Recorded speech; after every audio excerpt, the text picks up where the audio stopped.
అందరికీ నమస్కారం. Welcome back to Raji kitchen and vlogs అండి. సో చూస్తున్నారు కదండీ! యమ్మీ అండ్ టేస్టీ మిక్చర్ అండి. చాలా ఈజీ ప్రాసెస్ ఉంటుంది. సో ఒకసారి అయితే ఎలా తయారు చేసుకోవాలో చూసేద్దామండి. దీనికోసం 1 కప్పు శనగపిండి తీసుకున్నాను. అదే కప్పుతో పావు కప్పు బియ్యం పిండి తీసుకున్నానండి. అర టేబుల్ స్పూన్ కారం, 1 టేబుల్ స్పూన్ పసుపండి, మీ టేస్ట్‌కి తగ్గట్టు సాల్ట్, గోరువెచ్చని ఆయిల్ యాడ్ చేస్తున్నానండి. ఇదంతా కలిసేలాగా ఒకసారి మొత్తం మిక్స్ చేసుకోండి. ఇలా మిక్స్ చేసుకున్న తర్వాత గోరువెచ్చని నీళ్లు వేసుకుంటూ పిండి మొత్తం ముద్దలాగా కలుపుకోవాలి. అంటే మనం జంతికల పిండి ఎలా కలుపుకుంటామో అలాగా. కాకపోతే దానికంటే కొంచెం సాఫ్ట్ ఉంటే వస్తుందండి.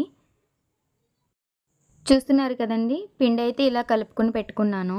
దీనికోసం మనం ఎక్కువసేపు ఏమి వెయిట్ చేయనవసరం లేదు. మనం పిండి కలుపుకున్న వెంటనే మిక్చర్ చేసేసుకోవచ్చండి. డీప్ ఫ్రైకి సరిపడా ఆయిల్ పెట్టుకున్నాను. ఆయిల్ హీట్ అయిన తర్వాత చిన్న హోల్స్ ఉన్నది తీసుకోవాలి మిక్చర్ వేయడానికి. సో పిండి అయితే దీంట్లో పెట్టేసిన తర్వాత మనం దీన్ని ఇలా జంతికలాగా వేసుకోవాలి. చూస్తున్నారు కదండీ!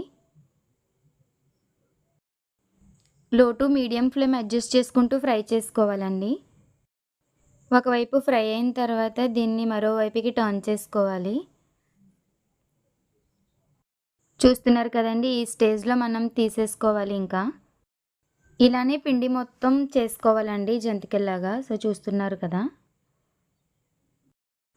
పిండి మొత్తం అయిపోయిన తర్వాత అదే ఆయిల్‌లో వేరుశనగ గుళ్ళు, పల్లీలు వేసి ఫ్రై చేస్తున్నానండి. మీకు కావాలి అని అనుకుంటే అదే ఆయిల్‌లో పచ్చిశనగ పప్పు కూడా వేసుకొని ఫ్రై చేసుకోవచ్చు.